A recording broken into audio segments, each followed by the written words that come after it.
Hello दोस्तों, welcome to my channel. आज हम पढ़ेंगे अपना चैप्टर नंबर 5। तो इसके पहले वाले जितने भी चैप्टर हैं मैंने करवा दिए हैं और एक वीडियो ऐसी बनाई है जिसमें कि मैंने ऑल सिलेबस के की पॉइंट्स दिए हैं, क्योंकि अगर सिलेबस हमारा कंप्लीट नहीं हुआ तो हम उसको देख के जाएंगे तो भी हमारा पेपर हो सकता है। ठीक है, ये हमारा 5th चैप्टर है जो कि इसमें मैंने इसका नाम है हमारा शैक्षिक गतिविधियों के लिए डिजिटल मीडिया, उसके प्रकार और उनका उपयोग। डिजिटल मीडिया क्या होता है, सबसे पहले इसका अर्थ बताना है। तो डिजिटल मीडिया नवीनतम प्रगति और मल्टीमीडिया के रूप में से एक है। मतलब डिजिटल मीडिया को हम ये बोल सकते हैं, मशीनों का उपयोग करके जो हम संचार करते हैं वही डिजिटल मीडिया के रूप में जाना जाता है। ठीक है, तो गार्डिनर के अनुसार कहा गया है कि मीडिया के उपयोग का विस्तार स्मृति और भाषण में पढ़ने लिखने और टेलीफोन और रेडियो से इंटरनेट मल्टीमीडिया तक हो गया है। उन्हें 4 पीढ़ियों के आसपास मीडिया के इतिहास को व्यवस्थित किया गया है। ठीक है, तो 4 पीढ़ियों में यहाँ पे डिवाइड किया गया है, मतलब पुराने समय से लेके आज तक क्या क्या बदलाव आए हैं। सबसे पहले स्मृति और भाषण यानी बोल करके और चित्र दिखा करके ही पढ़ाया जाता था। फिर प्रिंट मीडिया के माध्यम से, उसके बाद टेलीफोन के माध्यम से और टेलीविज़न के माध्यम से। आज चौथी पीढ़ी में हमारा मल्टीमीडिया और इंटरनेट का प्रयोग करके हमें शिक्षा प्रदान की जा रही है। और शिक्षा में डिजिटल मीडिया के प्रकार और उनका उपयोग।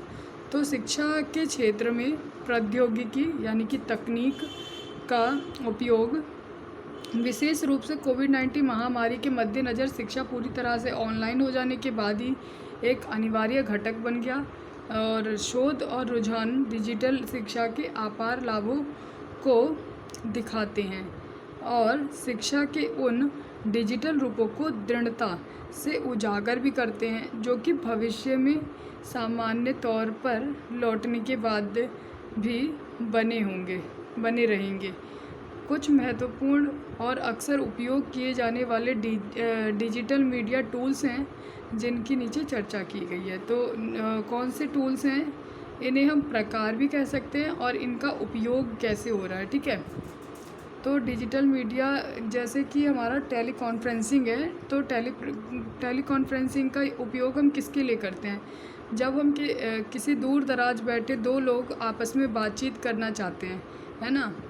तो इसमें हम मीटिंग के ज़रिए एक दूसरे से जुड़ सकते हैं। तो हम इसमें लाइव मीडिया मतलब लाइव ऑडियो और ऑडियो वीडियो दोनों में भी कर सकते हैं, या फिर हम केवल ऑडियो में भी जुड़ सकते हैं।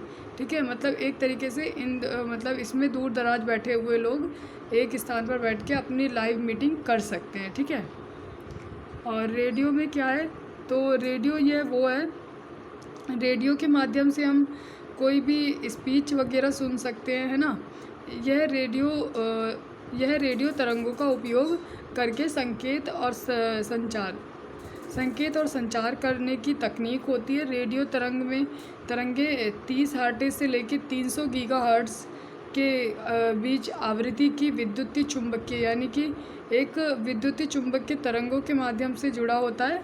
इस संचार प्रणाली में एक एंटीना से जुड़े ट्रांसमीटर के माध्यम से रेडियो तरंगें उत्पन्न होती हैं जो कि तरंगों को विकिरणित करती हैं और एक रेडियो रिसीवर से जोड़ती हैं, है ना। और दूसरा एंटीना के द्वारा प्राप्त की जाती है।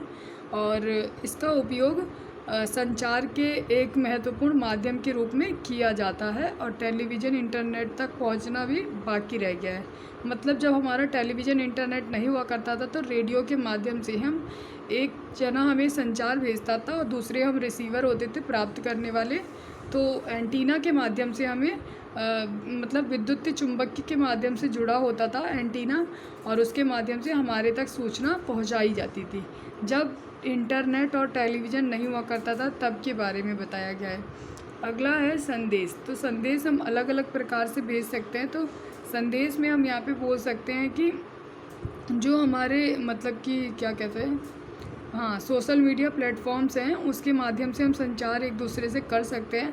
जैसे कि हम mobile phone, WhatsApp, email, Facebook, Twitter, Instagram, इन सब का उपयोग करके एक स्थान से दूसरे स्थान पर अपना सूचना संदेश भेजते हैं। इसमें वही आएगा। और कॉन्सेप्ट मैप, माइंड मैप और इन्फोग्राफिक्स, इनके क्षेत्र में आज की डेट में जो हमारी एनसीईआरटी है इसके ऊपर बहुत अच्छे से काम चल रहा है और ये बड़े पैमाने पर काम किया जा रहा है। और कॉन्सेप्ट मैप और माइंड मैप जो है इन्फोग्राफिक्स, ये अच्छे शैक्षणिक उपकरण के तौर पे इस्तेमाल किए जा रहे हैं। अगर इन्हें डिजिटल रूप में परिवर्तित कर दिया जाता है तो ये शिक्षार्थी के लिए एक बेहद उपयोगी साधन बन जाएंगे। अगला है यूट्यूब, टेलीविज़न और डिजिटल शैक्षिक चैनल। तो जो कोविड-19 आया था उसके मद्देनज़र रखते हुए जो हमारी सरकार है उन्होंने डिजिटल माध्यम से अच्छी शिक्षा उपलब्ध करवाने के लिए इनको प्रोत्साहित किया है और ये इनका उपयोग ज़्यादातर कोविड-19 के आने के बाद ही प्रचलन में आए हैं ये, ठीक है। और वर्चुअल लैब्स क्या होती है? वर्चुअल लैब एक तरीके से भौतिक प्रयोगशाला सेटिंग्स के इंटरैक्टिव वर्चुअल सिमुलेशन होती हैं। वे वास्तविक जीवन के जो हमारे वास्तविक जीवन है उसकी प्रयोगशालाओं में उपयोग किए जाने वाले उपकरण, परीक्षण और प्रक्रियाओं का अनुकरण करती हैं। आभासी प्रयोगशालाएं शिक्षार्थियों के लिए भौतिक प्रयोगशाला या फिर किसी अतिरिक्त लागत के बिना प्रयोगशाला संबंधी शिक्षण में भाग लेने में सहायक होती है, ठीक है। अगला है हमारा एलएमएस। और एलएमएस हमारा एक है जिसे हम लर्निंग मैनेजमेंट सिस्टम कहते हैं। इसके अंदर ही हमारा गूगल क्लासरूम और मॉडल आते हैं, ठीक है। ये दोनों हम इस पे क्या कर सकते हैं, तो जो हमारे स्कूल मैनेजमेंट है वो हमें इस पे लिंक, वीडियो, फ़ोटो, दस्तावेज या फिर किसी भी प्रकार का टेक्स्ट या फिर अध्ययन सामग्री हमें इस पे साझा कर सकता है और वो छात्रों से, अपने स्टूडेंट्स से अपने जो हमारा असाइनमेंट होता है वो भी मंगवा सकता है और छात्र जो है इस पर अपलोड कर सकते हैं। इस प्रकार जो है वो एलएमएस जो है वो बुनियादी क्लिप से एक बहुत ही खोजपूर्ण सीखने की और शक्तिशाली उपकरण है हमारा। अगला है ऑनलाइन क्विज़ और गेम्स। बहुत सारे ऐसे ऑनलाइन क्विज़ और गेम्स हैं जिसके माध्यम से हमारा जो मस्तिष्क है वो बहुत ही मतलब एक तरीके से शार्प हो जाता है। मतलब हम कंपटीशन में भाग लेने के एक तरीके से स्कोर गणना करने में मदद करता है, ठीक है। यानी पार्टिसिपेट हम करते हैं तो उसमें हमारी एक तरीके से सहायता करता है ना। और एक ऐसे ये मतलब ऐसे एप्लीकेशन ऑनलाइन एप्लीकेशन है जो कि मिश्रित सीखने में अत्यधिक सहायता भी करते हैं। और इसके बाद हम घरेलू अन्वेषण गतिविधियों के रूप में भी इसको आमने सामने सीखने में भी इस्तेमाल किया जा सकता है। अगला है हमारा गूगल स्लाइड्स। जैसे कि हमें अगर हमारे डिजिटल क्लासेस हो रही हैं तो हमें जो टीचर होते हैं वो अलग अलग प्रकार के किसी प्रकार का चित्र के माध्यम से हमें सिखा सकते हैं। तो वो जो चित्र बनाते हैं या फिर वो एक हमें मतलब एक ऐसा मॉडल दिखा देते हैं कि हाँ इस तरीके से होता है, तो वो स्लाइड का उपयोग करते हैं हमारे लिए। मतलब ये ऐसा दस्तावेज़ तैयार करते हैं जो कि जिसके तक पहुंच होगी वहाँ तक तो पहुंच जाएगा, जिसके पास डिजिटल उपकरण नहीं है उस तक इसकी पहुंच नहीं है तो वो नहीं इसका मतलब देख नहीं पाएगा। ऐसे दस्तावेज़ जिसको हम दूसरों के साथ साझा करते हैं, जिसका निर्माण हम स्वयं करते हैं, ठीक है। तो ये गूगल स्लाइड्स के बारे में ज़्यादातर लोग जानते ही होंगे। और अगला है हमारा गूगल ड्राइव का प्रयोग किस लिए किया जाता है? जैसे कि जिसके पास भी जीमेल खाता होता है ना, तो वो जीमेल खाते में अपने जो दस्तावेज होते हैं, फ़ोटो हो गई, वीडियोज़ हो गई, पीपीटी हो गई, ये सब हम उसमें स्टोर कर सकते हैं और जब भी हमें ज़रूरत पड़े तो हम कभी भी कहीं पर भी इसको एक्सेस भी कर सकते हैं, ठीक है। अगला है हमारा शिक्षा में डिजिटल मीडिया के लाभ। डिजिटल मीडिया से हमें क्या क्या लाभ हो रहा है? तो एक तो ये है कि हमारे कौशल को विकसित करने में हमारी मदद करता है। यानी अगर हम डिजिटल मीडिया का प्रयोग करते हैं तो कुछ नई चीज़ों को सीखते हैं। अगला है ये हमारे समय और स्थान में लचीलापन लाता है। यानी कि हम कहीं पर भी कुछ भी पढ़ लिख सकते हैं। मतलब ज़रूरी नहीं है कि क्लासरूम की आवश्यकता ही हो हमें, ठीक है। अगला है हमारा शिक्षक और प्रशासकों की क्षमता में निर्माण और सशक्तिकरण। यानी डिजिटल मीडिया के आने से ही हम जो हमारे शिक्षक हैं उनको भी डिजिटल संबंधी जो प्रक्रियाएं हैं उनको सिखाया जा रहा है, ठीक है। हमारे शिक्षकों को भी डिजिटल माध्यमों को संचालित करने के लिए एक हिसाब से उनको भी प्रशिक्षित किया जा रहा है। अगला है नौकरी उन्मुख पाठ्यक्रम का निर्माण। यानी कि डिजिटल माध्यम से हम अलग अलग प्रकार के जो नौकरी क्रैक करने के लिए भी लोग आजकल यूट्यूब से वीडियो पढ़ के, है ना, मतलब देख करके बहुत सारे सरकारी नौकरी भी हासिल करते हैं। अगला है हमारा व्यापक बाहरी मार्गदर्शन और नेटवर्किंग की संभावना, यानी जो दूर दूर बैठे हुए लोग हैं उनकी जो मतलब उनके द्वारा तो जो संचार दिया जा रहा है वो भी हमारे तक पहुंच पा रहा है आज डिजिटल मीडिया के माध्यम से। ठीक है, विशेष आवश्यकता वाले जो बच्चे हैं उनके लिए भी आईसीटी ने पहल की है। तो जैसे कि आजकल हमारे समाज में, मतलब हमारे देश में भी बोल सकते हैं कि ई पुस्तकें आ चुकी हैं, जिससे कि जो हमारे विशेष आवश्यकता वाले बच्चे हैं, यानी कि हम डिसेबल्ड बच्चों की बात कर रहे हैं, तो उनके लिए एक लाभ हो सकता है, ये है ना, लाभ है। और बाल केंद्रित संवादात्मक कक्षाएं, मतलब कि जो बच्चे हैं वो एक तरीके से इंटरेक्टिव क्लासेस को अच्छे से मतलब लेना भी चाहते हैं। जैसे कि पुराने ज़माने में बच्चे जो होते थे वो स्कूल नहीं जाना चाहते थे, लेकिन आज की शिक्षा प्रणाली जो है वो उसमें बहुत ज़्यादा सुधार आ चुका है। डिजिटल मीडिया के माध्यम से अगर पढ़ाई हो रही है तो बच्चा खुद ही उत्सुक होता है और वो अच्छे से और जल्दी सीखता है, एक तरीके से प्रभावी शिक्षा प्रदान होती है उसे। अगला है डिजिटल शिक्षण संसाधनों का निर्माण, यानी अलग अलग प्रकार के जो हमारे डिजिटल संसाधन आ रहे हैं उनका हम प्रयोग करके अलग अलग तरह से और अच्छी शिक्षा प्राप्त कर पा रहे हैं। ठीक है, अगला है प्रिंट संसाधनों का डिजिटलीकरण, यानी कि आज हम अगर कहीं जा रहे हैं, स्कूल जा रहे हैं, कॉलेज जा रहे हैं, तो हमें बैग भर भर के जो हमारा बोझिला एक तरीके से होता था बैग, उसको हम कम कर सकते हैं। एक हम मोबाइल या फिर टैब की मदद से हम पूरी सारी बुक्स अपने मोबाइल में स्टोर करके चल सकते हैं, है ना। तो एक तरीके से प्रिंट संसाधनों का ये डिजिटलीकरण हो चुका है, जिसके माध्यम से बच्चा जो है वो बाहर को नहीं सहेगा एक तरीके से। और जहाँ इसके कुछ फ़ायदे हैं वहीं इनके कुछ चुनौतियाँ या फिर इसके कुछ दोष भी बोल सकते हैं इन्हें, है ना। तो वो दोष क्या हैं उन्हें देखते हैं। तो सबसे पहले दोष में मैंने यहीं पे बता रखा है, फीडबैक जो है हम नहीं ले पाते हैं, है ना। यानी कि अगर हमारी आमने सामने की क्लास हो रही होती है तो हम तुरंत से अपनी प्रतिक्रिया दे रहे होते हैं और सामने टीचर उसको तुरंत ही करेक्ट करके हमें बता देता है, नहीं बेटा ऐसे नहीं, ऐसा होता है। ठीक है, अगला है हमारी कनेक्टिविटी में प्रॉब्लम आ जाती है, मतलब कभी कभी इंटरनेट कनेक्शन जो है उसमें प्रॉब्लम आ जाती है। ठीक है, किसी बच्चे के पास मोबाइल डाटा नहीं होता, और होता भी है तो वो मतलब काम नहीं कर रहा होता एक तरीके से, है ना। और ध्यान देने में भी कभी कभी कमी होती है, जैसे कि मतलब ध्यान लगाना, हम स्क्रीन पे ज़्यादा समय तक नहीं बने रह सकते हैं, हमारा ध्यान जो है वो इधर से उधर जा रहा होता है। ठीक है, और उपकरणों की कमी होती है, यानी बहुत सारे बच्चों के पास फ़ोन ही नहीं होते। पहली बात तो इंटरनेट जब कनेक्ट नहीं होता, और दूसरी बात कि फ़ोन ही नहीं रहेगा तो इंटरनेट से क्या मतलब, उसका कोई लेना देना ही नहीं है।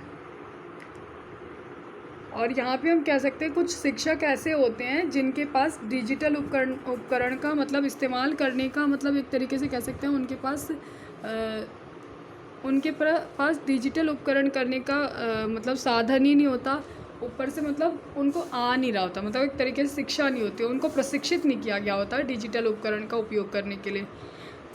और भी अलग अलग प्रकार के हैं, जैसे साइबर क्राइम हो सकता है ना। आमने सामने के जब शिक्षा होती है तो उसमें हमें चुनौती आने लगती है, क्योंकि पहले तो हमने डिजिटल माध्यम से शिक्षा प्राप्त की है, तो हम सामाजिक संबंध बनाने में भी हमें बहुत सारी तकलीफ़ें होती हैं। ठीक है, तो इस प्रकार से अनेक प्रकार की हमें चुनौतियों का भी सामना करना पड़ता है। ठीक है, तो और ये कुछ हमारी जो पहल हैं, मतलब कि विभिन्न सरकारी एजेंसियों द्वारा आईसीटी ने कुछ पहल की है। तो सबसे पहला है मुक्त विद्यालय और सेवा पूर्व शिक्षा के लिए। तो इसमें क्या है कि ओपन स्कूलिंग के ग्रेड 9 से लेके 12 तक के जो क्लास हैं इनसे संबंधित ऑनलाइन MOOC पाठ्यक्रम स्वयं पोर्टल पर अपलोड किए जाते हैं। लगभग 92 पाठ्यक्रम जो है अभी शुरू हो चुके हैं और 1.5 करोड़ से ज़्यादा छात्र इसमें नामांकित हैं, यानी उनका रजिस्टर हो रखा है। और छात्र और शिक्षक स्वयं के माध्यम से सभी पाठ्यक्रम, मॉड्यूल, पाठ, वीडियो और मूल्यांकन प्रश्न दिए गए उपयोग कर सकते हैं।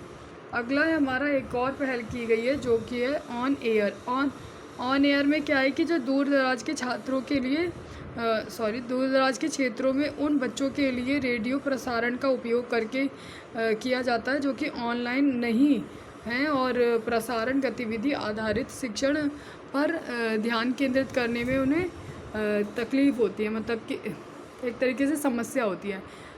कक्षा 9 से 12 के लिए NIOS के लिए और सामग्री प्रसारित करने के लिए 289 सामुदायिक रेडियो स्टेशन का भी उपयोग किया गया है और केंद्रीय माध्यमिक शिक्षा बोर्ड, जिसे हम CBSE कहते हैं, के शिक्षावाणी नामक एक पॉडकास्ट का भी उपयोग किया गया है। 9 से 12 क्लास मतलब कक्षा 9 से 12 तक के शिक्षार्थियों द्वारा प्रभावी ढंग से इनका प्रयोग किया गया है। शिक्षावाणी में ग्रेड 1 से लेकर 12 तक के सभी विषयों के लिए 430 से अधिक ऑडियो सामग्री को शामिल किया गया है, यानी कि यहाँ पर रेडियो के माध्यम से शिक्षा दी जाती है। जिनके पास इंटरनेट कनेक्टिविटी नहीं है वो भी इसका लाभ उठा सकते हैं। अगला है निःशक्तजनों के लिए। निःशक्तजनों मतलब कि जो विशेष समूह के बच्चे होते हैं उनके लिए शिक्षा प्रदान की जाती है। यहाँ पे विशेष रूप से सांकेतिक भाषा में श्रवण बाधित छात्रों के लिए एक DTH चैनल संचालित किया जा रहा है और दृष्टिबाधित एवं श्रवण बाधित जो छात्र होते हैं उनके लिए डिजिटली एक्सेसिबल इंफॉर्मेशन सिस्टम, जिसे हम DZ कहते हैं, और सांकेतिक भाषा में अध्ययन सामग्री विकसित की गई है। दोनों IIOS वेबसाइट और YouTube चैनल पर भी उपलब्ध हैं। ई पाठ्य पुस्तकें, जिन्हें हम पाठ्य पुस्तकें कह रहे हैं, जिसमें कि इलेक्ट्रॉनिक माध्यम से जो भी हमारे चैप्टर्स होते हैं उनको एक तरीके से ऑडियो क्लिप में तैयार कर दिया जाता है और इस तरीके से इनका प्रयोग किया जाता है। और ये हमारे जो श्रवण मतलब कि दृष्टिबाधित बच्चे होते हैं उनके लिए सुनने में बहुत सहायता करता है। अगला है मुक्त शैक्षिक संसाधनों का राष्ट्रीय भंडार, यानी कि NROIR छात्रों के लिए शैक्षिक और शिक्षकों और अभिभावकों के लिए एक सामग्री का एक खुला भंडार होता है। NCERT और अन्य सहभागी भागीदारों की इस सामग्री की लगभग 17,500 टुकड़े विभिन्न स्कूलों विषयों के लिए सभी ग्रेड के लिए उपलब्ध हैं और कंटेंट NCERT के अधिकांश YouTube चैनल पर भी उपलब्ध कराए गए हैं। Thank you for watching and like share subscribe my channel. Video अच्छी लगी है तो लाइक करना।